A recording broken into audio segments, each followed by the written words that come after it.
Everyone, welcome back to my channel Aparna Roy blog. আমার কাছের এবং দূরের সকল বন্ধুরা কেমন আছো? আশা করি যে যেখান থেকে আমার এই ভিডিওটি দেখছো সকলে ভালো আছো এবং সুস্থ আছো। আর আমরাও বেশ ভালো আছি। সকালবেলা ঘুম থেকে উঠে অফ ক্যামেরায় বাবুকে টিফিন করে দিলাম। বাবু তো স্কুলের দিকে বেরিয়ে পড়লো। আর এইদিকে আমার জন্য একটু মেথি জল করলাম। অনেক দিন মেথি জল খাওয়া হয় না, তো ভাবলাম আজ সকালে সকাল উঠে মেথি জলটা খেয়ে নিই। তো আর ঘুম থেকে উঠেছি কি জানো তো, 5টার সময়, অনেক ভোরে ঘুম থেকে উঠেছি আজ। তারপর আর ফেরার পথে বাবুকে আনতে গেল যখন, তোমাদের দাদাভাইকে ফোনে বলেছিলাম যে একটু সবজি নিয়ে এসো। তো গ্রাম থেকেই তাজা তাজা সবজি নিয়ে আসে। তো এই ভেন্ডি নিয়ে এলো আর এই ঝিঙেটা নিয়ে এলো। তো এখানে 1 কিলো ভেন্ডি তো একসঙ্গে রান্না করা যাবে না, তো এখান থেকে কচি কচি ভেন্ডিগুলো আলাদা করে রেখে দিয়েছি। বাকি যেগুলো বড় বড় সেইগুলো নষ্ট হওয়ার চান্স থাকে বেশি, তো ওইগুলো আজই রান্না করব। আর এই ঝিঙেটাও রান্না করব। আর দুপুরবেলা কী কী রান্না করব সেইগুলো ফ্রিজ থেকে বের করে রেখে দিয়েছি। 2 পিস চিকেন ছিল, লেগ পিস ছিল, আর ছিল 3 পিস মাছ, ওইগুলো ফ্রিজ থেকে বের করলাম। আর অফ ক্যামেরায় তোমাদের দাদাভাইকেও টিফিন দিয়ে দিলাম। আজও সকালবেলা রুটি খেলো না, জানো তো, বললো আমাকে ছাতু দাও। ওর ছাতু খেতে যে এত ভালো লাগে, বলে কি এত সকালে কোনো কিছু খেতে ইচ্ছা করে না। ওই লিকুইড ছাতু থাকে, তো ছাতু জল চিনি দিয়ে গুলিয়ে দিই, দুধ দিলেও খেতে চায় না, ছাতু দিয়ে দুধ দিয়ে বলে কি এমনি জল দিয়ে গুলিয়ে দাও, ওটাই আমার ভালো লাগে। তো ওইটা খেয়ে অফিসে বেরিয়ে পড়লো। আর মাঝখানে আমি একটুখানি শসা, একটুখানি মুগ ডাল, এইগুলো স্যালাড খেয়ে নিয়েছি অফ ক্যামেরায়। তারপর সবজিগুলো ধুয়ে কেটে পরিষ্কার করে রেখে দিলাম। কি বলো তো, সবজি যদি কেটে রেখে দেওয়া হয় তাহলে কাজ করতে আমার বেশ সুবিধা হয়, খুব চটজলদি কাজ হয়ে যাবে, তাই না? তারপরে এদিকে কি করব বলো তো, আজ যেহেতু বৃহস্পতিবার, পুজো ব্যাপার আছে। এবার ঘর বাড়ি ঝাড় দেবো, পরিষ্কার পরিচ্ছন্ন করব, বিছানাটা গুছাবো, সমস্ত কাজগুলো করব। তারপর চান দান করে আবার জামা কাপড় কাচবো, মেশিনটা চালাতে হবে, সেগুলোকে আবার ছাদে মেলতে হবে, তারপর ফিরে আসবো তোমাদের সঙ্গে। আর এইদিকে দেখো ঘরটা মুছতে গিয়েছি। আর এদিকে ইনভার্টারের এই সাইডটা না অনেকটা নোংরা থাকে। কি বলো তো, ঘর যদি হাত দিয়ে পরিষ্কার করা হয় তাহলে বেশ সুবিধা হয়, ভালো পরিষ্কার হয়। কিন্তু কি বলো তো, লাঠি দিয়ে অত সুন্দর করে পরিষ্কার হয় না।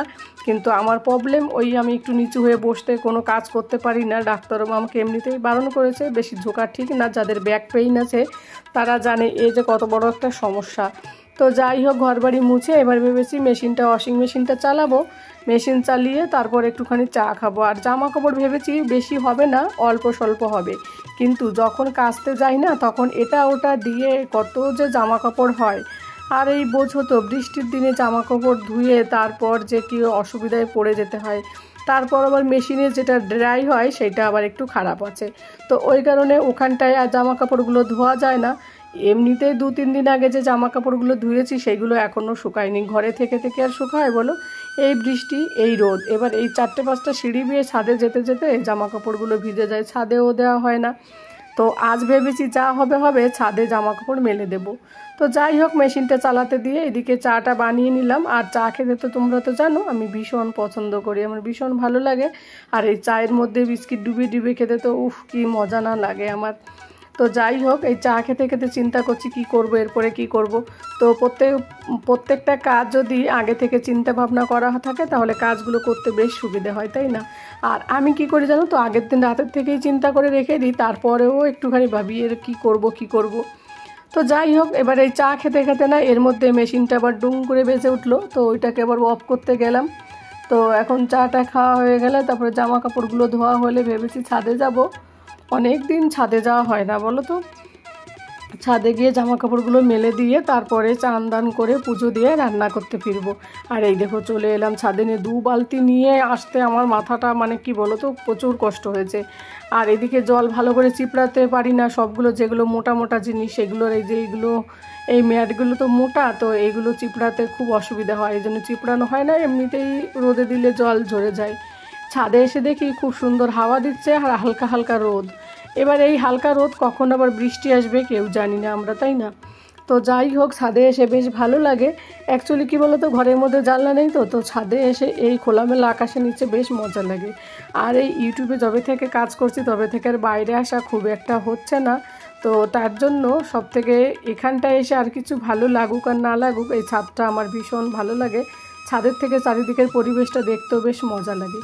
তো যাই হোক, বাতাসে বা জামা কাপড়গুলো উড়ে না যায় ওই জন্য অনেকগুলো ক্লিপও নিয়ে এসেছি। আর একটা একটা করে সমস্ত জামা কাপড়গুলো মেলে দিয়েছি, বাবুরগুলোই বেশি। ও একটুখানি ঘেমে যায়, তারপরে সেই জামাটা রেখে দেওয়া হয় আর পরানো হয় না, তো ওই ওই করে করে অনেকগুলো জমে যায় বাবু সোনার। আর এইদিকে দেখো ভাবির এই যে ফুলটা না হালকা পিঙ্কটা এত দারুণ লাগছে দেখতে, আমার না ভীষণ ভালো লাগলো ফুলটা, কালারটা হালকা হালকা মিষ্টি মিষ্টি কালার। আর এদিকে নয়নতারা গাছটাও একটু একটু ফুল ফুটেছে। আর চারিদিকের এমনিতে তো শ্রাবণের মাস, সবুজ আর সবুজ দেখতে বেশ ভাল লাগে। ছাদের থেকে এইগুলো কিন্তু বেশ মজা লাগে, এই পুকুরের চারি সাইডে যে জঙ্গলটা, মানে জঙ্গল তো না মানে গাছপালাগুলো তো বৃষ্টির পরে বেশ সবুজ লাগে, মানে বেশ মজা লাগে দেখতে। আর এদিকে দেখো আকাশের কি অবস্থা, কখন যে কি হবে কেউ জানি না আমরা। তো তবুও নিয়ে দিয়ে গেলাম, যা হবে হবে, তারপর দেখা যাবে।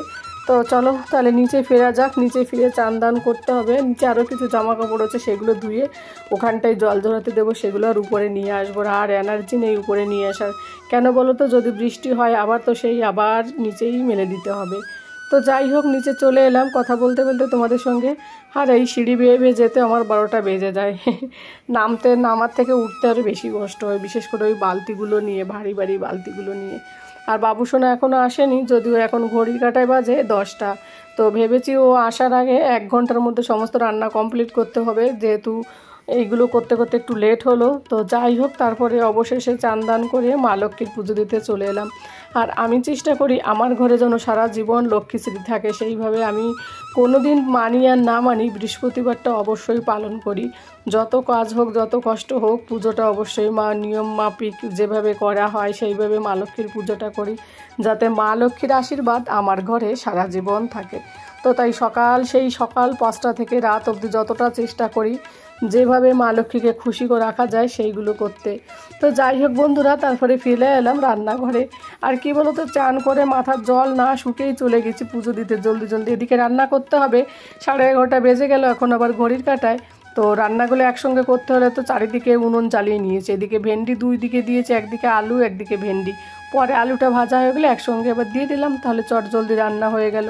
আর এদিকে মাছ ভাজতে দিলাম এই সাইডে কড়াইতে, ওইদিকে আবার যে চিকেনটা ছিল সেই চিকেনটা একটুখানি বয়েল করতে দিলাম। কি বলো তো, গ্রিল করতে দিলে অনেক টাইম লেগে যায়, এবার বয়েল করার পরে যদি আবার একটু মশলা মেখে গ্রিল করতে দিই না, তাহলে চিকেনটা খেতেও বেশ সফট হয় আর জলদিও হয়ে যায়। আর দই মাখানোর আর টাইম নেই আমার এখন আর এইদিকে দেখো মাছটাও বসিয়ে দিলাম, বেশি মাছ নেই, এই 3 পিসই মাছ আছে। এখন তো এই মানে কি বলো তো, শ্রাবণ মাস না গেলে সেইভাবে আর মাছ পাওয়াও যাচ্ছে না, জানি না পরের দিন কী রান্না হবে, মাছ তো আর নেই। তো যাই হোক ছেলেটা খুব বিরক্ত করে, ও আবার মাছ ছাড়া খেতেই চায় না। তো ভেবেছি 3 পিস মাছ আছে যখন একটু মশলা দিয়ে ঝোলটাই করি, হালকা পাতলা একটুখানি ঝোল ঝোল করবো। অল্প অল্প রান্না করছি যদিও সব কিছু, একটুখানি মাছের ঝোল, একটুখানি ভেন্ডি আলু ভাজাটা একটু বেশি করেছি, যদি থেকে যায় রাতের বেলা রুটি দিয়ে খেতে পারবে। আর এদিকে ভাতটাও ইন্ডাকশনে তুলে দিয়েছিলাম, তো ওইদিকে আবার ইন্ডাকশনে ভাতও বসিয়ে দিয়েছিলাম। তো ভাতটা যখন একটুখানি ফুটে উঠলো তখন আবার ইন্ডাকশনটা বন্ধ করে দিয়েছি। তারপর মাছের ঝোলটা যখন কমপ্লিট হয়ে গেল তখন আবার ভাতটা এদিকে দিলাম। এতে কী হয় বলো তো, সময়ও বাঁচে আর এইদিকে আমার একসঙ্গে সমস্ত রান্নাগুলো কমপ্লিট হয়, গ্যাসও বাঁচে। তো ওই জন্য ভাতটা ফুটে গেলে আবার গ্যাসটা বন্ধ করে দিলে কোনো অসুবিধা হয় না, এমনিতেই ভাত হয়ে যায়, তারপরে আবার একটু উনুনে দিলে। আর এদিকে ভেন্ডি আর আলু ভাজাটা হয়ে গেল, আর এইদিকে চিকেনটাও বয়েল করা প্রায় কমপ্লিট। এবার এই চিকেনটাকে মানে জলটাকে ফেলে দিয়ে একটুখানি মশলা লবণ হলুদ মেখে গ্রিল করতে দেবো, কারণ 12টার বেশি বেজে গেছে, বাবু একটু পরেই চলে আসবে, যদিও 12:30 বাজে। তো এটা বসিয়ে দিলাম, এটা বানাতে অন্তত 20 মিনিট লাগবে, ততক্ষণে ওরাও চলে আসবে। তো যাই হোক আমার রান্না ওইদিকে কমপ্লিট হয়ে গেল, ঝিঙে ভাজা, মাছের ঝোল, ভেন্ডি আলু ভাজা, অনেক কিছুই রান্না হলো একসঙ্গে। তো যাই হোক বন্ধুরা, তারপরে খাওয়া দাওয়া করার পর একবারে ফিরে এলাম তোমাদের সঙ্গে সন্ধ্যাবেলা তোমাদের দাদা ভাই বাজার থেকে নিয়ে এলো পেয়ারা, 3টে পেয়ারা নিল, আধা কিলো পেয়ারার দাম প্রচুর এখানে, 200 টাকা করে কিলো। তো 100 টাকা নিল 3টে পেয়ারা, আধা কিলো হলো। আর একটু কলা নিল, আমি বললাম কি একটু এই ছোটো ছোটো কলাগুলো নিয়ে এসো, এই ছোটো কলাগুলো দেখবে খেতে কিন্তু ভীষণ ভালো লাগে, তাই না? আর ফল খাওয়া কিন্তু খুব ভালো শরীরের পক্ষে, আমার মনে হয় বাইরের ফাস্টফুড খাওয়ার থেকে ফ্রুটস খাওয়া অনেকটা বেটার। তো আর এমনিতে তো তোমার পেয়ারায় তো প্রচুর পরিমাণে ভিটামিন সি থাকে, ভিটামিন খাওয়া ভালো। বাবু সোনা আমি তোমাদের দাদা ভাই আমরা সবাই পেয়ারা খেতে খুব ভালোবাসি। আর তারপর এইগুলো একটু রেখে দিলাম। এবার পেয়ারাটা ভেবেছি কেটে দেবো ওদেরকে। আর কিছু আলু নিয়ে এলো, আলু আর হচ্ছে কুন্দুরি নিয়ে এলো, তো আবার নিয়ে এলো, তো কুন্দুরিটা ভেবেছি রেখে দেবো, পরের দিন রান্না করব। আর দই নিয়ে এলো বড় সেই দইয়ের ডাব্বাটা, আমি এই দইটা খেতে খুব ভালোবাসি, তার জন্য বললাম দই নিয়ে এসো। আর একটু ছাতুর প্যাকেট নিয়ে এলো, আর একটা ছাতু প্রায় শেষের মুহূর্তে, ওই কারণে। তো যাই হোক বন্ধুরা, ভিডিওটা অনেকটা বড় হয়ে গেল, আর বেশি বড় করব না। যে যেখান থেকে আমার এই ভিডিওটি দেখছো তোমরা সকলে ভালো থাকো, সুস্থ থাকো এবং সাবধানে থাকো। আর এত সময় ধরে ভিডিওটা দেখার জন্য তোমাদের সকলকে অনেক অনেক ধন্যবাদ এবং অনেক অনেক ভালোবাসা। আর নতুন বন্ধুরা যদি প্রথমবার দেখো ভিডিওটি, যদি ভালো লাগে আমার চ্যানেলটিকে সাবস্ক্রাইব করে দিয়ে আমার পাশে থেকো, আর পাশে থাকা বেল আইকনটি প্রেস করে দিও, তাহলে প্রতিদিন আমি যে ভিডিওগুলো দেবো সেগুলো সবার আগে তোমাদের কাছে পৌঁছে যাবে। তো দেখো কুন্দুরিগুলো কত বড় বড় এনেছে, ধুয়ে রেখে দিচ্ছে এই কারণে, কি বলো তো, পরবর্তীতে রান্না করতে বেশ সুবিধা হবে, ধুয়ে কেটে ধুয়ে রেখে দিলে পরবর্তীতে বের করেই কাটা যাবে। তো যাই হোক, আজ এই পর্যন্তই, tata, bye bye, good night.